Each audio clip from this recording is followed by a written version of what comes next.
देखिए, जैसा ही HR news ने आज एक मैसेज जो डाला था सवेरे तमाम लोगों को, और उसके बाद जो लोगों में जो जागरूकता आई है वो बड़ी ही सराहनीय और एचआर की पहल कहीं ना कहीं साकार होती दिख रही है। कि हमने एक मुद्दा उठाया था कि आम आदमी के पास एचआर न्यूज का पहुंचना नामुमकिन है, नहीं पहुंच सकता एचआर न्यूज। तमाम लोग हमसे लिंक लेकर के जुड़ सकते हैं या वीडियो बना करके भेज सकते हैं। तो इसी तरीके की वार्ड 26 से जो पार्षद है उन्होंने वीडियो बना करके भेजा, और तमाम जो लोग हैं हमसे जुड़ रहे हैं बारी बारी करके। अब हमारे साथ वार्ड नंबर 3 से पार्षद है परवीन जी, और वार्ड नंबर 3 से है कुसुम लता जी। दोनों हमारे साथ पैनल पे हैं। एक बार हम इनसे भी चर्चा करते हैं, क्योंकि कोरोना की लड़ाई को जो जीतना है किस तरीके से जीता जाएगा। लॉकडाउन का दूसरा दिन है, कि क्या कोई बेनिफिट नजर आ रहा है। सबसे पहले कुसुम लता जी के पास चलते हैं। कुसुम लता जी, सुन पा रही है मुझे आप? जी। क्या कहेंगे, आपके वार्ड की क्या स्थिति है? क्या वहां भी पेशेंट ज्यादा है, या क्या वैक्सीन भी लगाई जा रही है, क्या वहां भी यही स्थिति है दिखा रहे हैं लगातार लोग? देखिए मोहनलाल जी, स्थिति तो पूरे शहर में बद से बदतर है।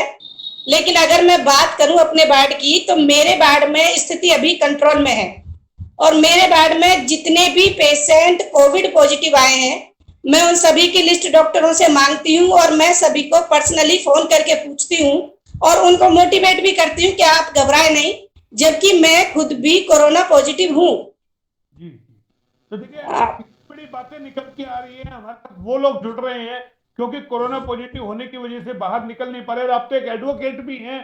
मैडम, कहाँ से लेके आती है इतना जज्बा? काफी बड़ा वार्ड है आपका, 30 नंबर वार्ड। किस तरीके से उनकी मदद कर पा रही है अब आप? देखिए, ये तो सब ईश्वर का आशीर्वाद है, आप जैसे भाइयों का साथ है। और आप लोगों को देखकर हमें भी हिम्मत मिलती है मोहनलाल जी। दूसरी बात, मैं लोगों को अगर फिजिकली जाकर उनकी हेल्प नहीं कर पा रही हूँ, तो फोन से जो भी मुझसे हेल्प बन पड़ती है, किसी को बेड चाहिए, किसी को ऑक्सीजन चाहिए, या शहर में भी किसी को चाहिए, तो मैं फोन के जरिए ही लोगों की हेल्प करने की कोशिश कर रही हूँ। जी जी। अच्छा, एक और हमारे साथ परवीन जी भी है। परवीन जी, कैसा अनुभव है आप लोगों का? जो स्वास्थ्य विभाग है जो दावे कर रहा था शासन प्रशासन हमने व्यवस्था बनाई है, अभी 2 दिन पहले मुख्यमंत्री जी यहाँ के गए, कहीं लगता है व्यवस्था है कोरोना से की लड़ाई में? जो दावे किए जा रहे हैं वो के जमीनी स्तर पे नजर आते हैं आपको?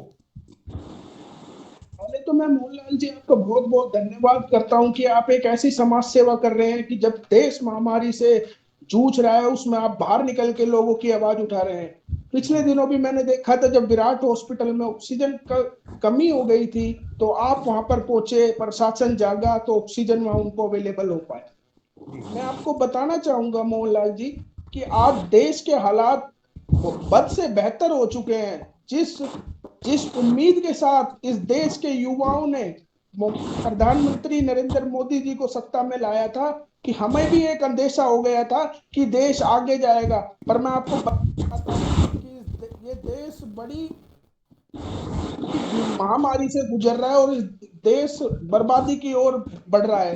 क्योंकि इतना ऑक्सीजन, इतना कमी, इस देश में ऑक्सीजन की इतनी कमी हो रही है कि लोग, मेरे वार्ड में 32 साल का लड़का अभी 5 दिन पहले एक्सपायर हो गया, उसको रेवाड़ी में कहीं बेड अवेलेबल नहीं हो पाया। हमने पूरी उसके लिए कोशिश करी, ऑक्सीजन उसके लिए अवेलेबल नहीं हो पाया, नारनौल में जाके उसे एडमिट होना पड़ा। लेकिन आपकी मेरी बात हुई थी, लगातार दावे कर रहे हैं प्रशासन के 99 नंबर रूम के अंदर आप एप्लीकेशन दीजिए, हमारा रजिस्ट्रेशन कराइए, आपको तुरंत मिल जाएगा। क्या कहीं व्यवस्था बन पाई है? और जैसा आप बता रहे विराट की, तो उसमें तो पीएमओ का सस्पेंडिंग कर दिया गया, यानी ट्रांसफर उनका कर दिया गया है। पीएमओ को यहाँ से ट्रांसफर करके और उसमें बना दिया गया है, पीएमओ में पीएमओ बना दिया गया है। सिविल सर्जन नए आ गए हैं उनकी जगह। मैंने जैसे देखा था कि रात को मैंने देखा था कि कृष्ण कुमार जी हैं, रेवाड़ी के नए सीएमओ लगाए गए हैं, और जो सुशील माई जी वो पीएमओ लगाए गए हैं। अब थोड़ा थोड़ा पहले से जो 99 नंबर रूम की आप बात कर रहे हो कि वहां पर ऑक्सीजन पर, मेरे को जितने भी फोन आ रहे हैं और मैं जिनको भी भेज रहा हूँ, कोई फैसिलिटी उनको नहीं मिल पा रही है। और प्रशासन तो इंजेक्शन का दावा कर रहा है, इंजेक्शनों की ब्लैक मार्केटिंग इतनी हो रही है कि किसी गरीब आदमी को अगर इंजेक्शन लेना हो तो वो 25-25 हजार में कहाँ से इंजेक्शन खरीदेगा, आप बताइए। तो आपके पेशेंट है कौन है? आपके रिलेटिव कौन है एडमिट था आपके हॉस्पिटल में? हाँ। आपने रात जब मुझे फोन किया था मातृका से। मैं कहना चाहता हूं, मैंने आपको रात को 11 12 बजे के करीब फोन करा था कि मेरे मिलने वाले भी एक हॉस्पिटल में एडमिट है। वहां लोगों से ये कह दिया जाता है, वैसे ही वो इस महामारी से इतना डरे हुए हैं, और जो हॉस्पिटल के जो लोग हैं वो कह देते हैं कि भाई हमारे पास ऑक्सीजन 1 घंटे का बचा है या 2 घंटे का बचा है। तो आदमी वैसे ही दुख के पहाड़ से जूझ रहा है। अगर इन बातों को उनके सामने कह दिया जाए तो आप बताइए उनके ऊपर क्या बीतेगी। नहीं, कल मुख्यमंत्री जी आए थे, उन्होंने तो कहा, बोला कल हमसे कोई कमी नहीं, गैस की किल्लत कुछ नहीं है, ऑक्सीजन सिलेंडर होगी। तो वो सब कहने वाली बात है। आज मुख्यमंत्री से हरियाणा नहीं संभल रहा, और आप पूरे भारत में प्रधानमंत्री से पूरा भारत देश नहीं संभल रहा। आज आप ये देखिए कि महामारी से सिर्फ हमारा हिंदुस्तान ही जूझ रहा है। और मैं आपको एक बात बताना चाहता हूं कि 69 देशों में 583 लाख डोज फ्री में दी गई हमारे भारत की तरफ से, जिसमें से 80.75 लाख डोज फ्री दी गई, और 33.8 लाख डोज जिसको सेल करा गया। और हमारे जैसे हम खुद युवा 8 डोज के लिए लाइनों में लग रहे हैं, और हमारा अभी तक पोर्टल में नंबर नहीं आ रहा है। भारत 69 देशों में आप लोग नहीं, आप देखिए वायरस माम आप ही ने साथी ने भेजी है, रामपुरा से किस तरीके से सोशल डिस्टेंस की धज्जियां उड़ाई जा रही है। जिन लोगों को ना मास्क का वहां पे है, ना सोशल डिस्टेंस का पालन हो रहा है, तो बड़ी भयावह स्थिति कहीं ना कहीं है। हमारे साथ एक एडवोकेट है, वार्ड पार्षद मैडम, आप आपका मोबाइल हिल रहा है मैडम, आप थोड़ा फ्रेम में आइए, क्योंकि यही चीज है ना, अभी ऑनलाइन में प्रॉब्लम थोड़ी बहुत बड़ी है कि आप मोबाइल पर हिला रहे हैं मैडम, थोड़ा सा फ्रेम सा बिगड़ जाएगा। मैडम सुन पा रही है मुझे? जी कुसुमलता जी, जी क्या लगता है हाँ जी हाँ। स्थिति अच्छी है शहर की स्वास्थ्य विभाग को लेकर के? आप पार्षद हैं, आप लोगों को किस तरह की रिपोर्टें आ रही है? देखिए मोहनलाल जी, मैं पार्षद होने के साथ साथ मैं हेल्थ डिपार्टमेंट का बहुत ज्यादा शुक्रिया करती हूँ कि जो मेरे यहाँ एरिया में एक कुतुबपुर की जो पीएससी आती है, उनको जब भी मैंने जिस बात के लिए कहा है वो पूरा कोऑपरेट कर रहे हैं। दूसरी बात, हर चीज के लिए जिम्मेदार प्रशासन ही नहीं है, हमारी जनता भी है कि हम लोग किसी भी बात को लेकर इतने भयभीत हो जाते हैं कि हम स्वयं प्रशासन को कोऑपरेट नहीं कर पा रहे। हम सभी पढ़े लिखे हैं, हमें जनता के साथ होने के साथ साथ हमें लोगों को कोऑपरेट करना चाहिए, सोशल डिस्टेंस बना के रखना चाहिए, हमें खुद अवेयर होना चाहिए। हर जगह तो प्रशासन इन चीजों को नहीं कर पाता।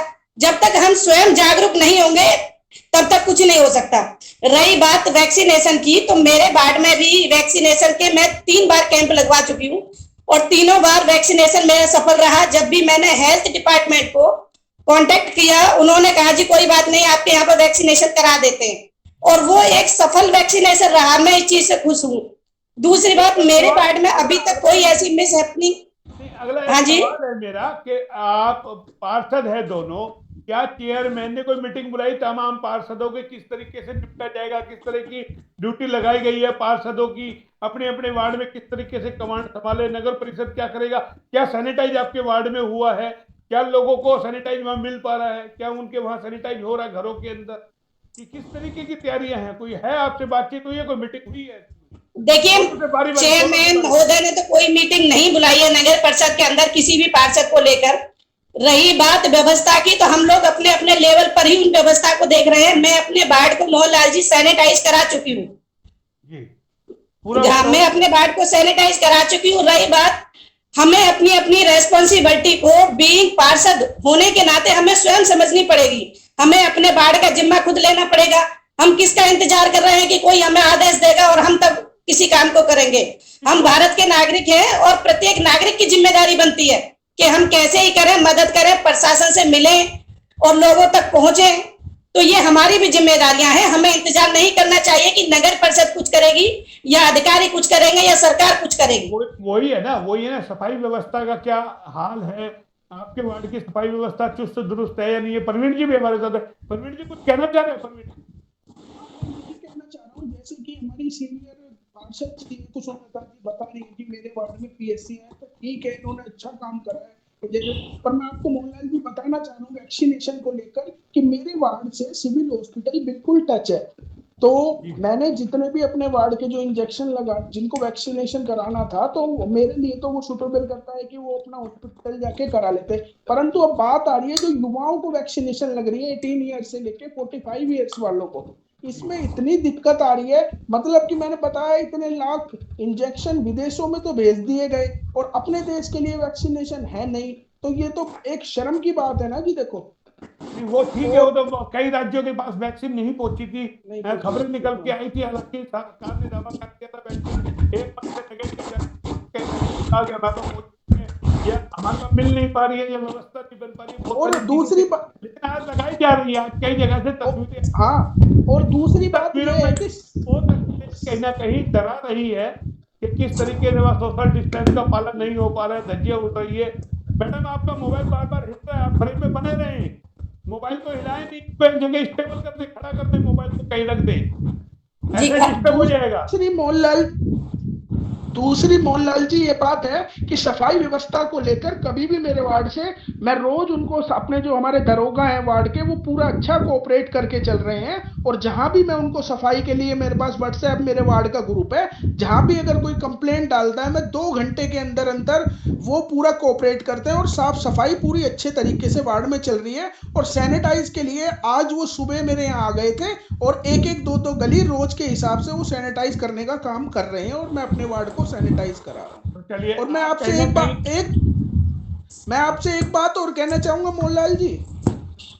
देखो, ऐसी महामारी में लोग जब कोरोना से मर रहे हैं देश में, उस टाइम हमारे प्रधानमंत्री जी और पूरी उनकी सरकार पश्चिम बंगाल में 70-70 रैलियां कर रही हैं। तो इससे ज्यादा शर्म की बात हमारे लिए नहीं हो सकती। वो तो हो और लिया, वो तो बीजेपी, परिणाम आ लिया, वो तो तमाम वो चीजें तो हो चुका, सरकार भी बन गई है, वो तो सब चीजें वो बातें तो खत्म बन हो गई गई है। है। पर वो वो तो तो चलो, अगर ये इस स्थिति को पहले काबू कर लेते, ये रैलियां ना होती, वहां भीड़ भड़क्का ना होता, तो इतने डरावना सीन शायद देश के लिए नहीं चलिए होता। चलिए, वो सब चीजें बात की बात है। तमाम आप लोग हमारे साथ जुड़े। देखिए, आप लोगों का नेटवर्क काम नहीं कर पा रहा है ढंग से, कुसुमलता जी भी का भी नेट छिड़ गया, फिलहाल इतना ही, फिर आएंगे। आप लोगों का नेटवर्क प्रॉब्लम है, आप लोग बार बार फ्रेम छोड़ देते हो, यही चीजें सबसे बड़ी है। तो कुसुमलता जी देखिए, बीच के अंदर नेटवर्क उनका चला गया है। तमाम आप लोग जुड़े, आपका बहुत बहुत धन्यवाद। फिर आएंगे किसी नए टॉपिक के साथ, तब तक के लिए नमस्कार।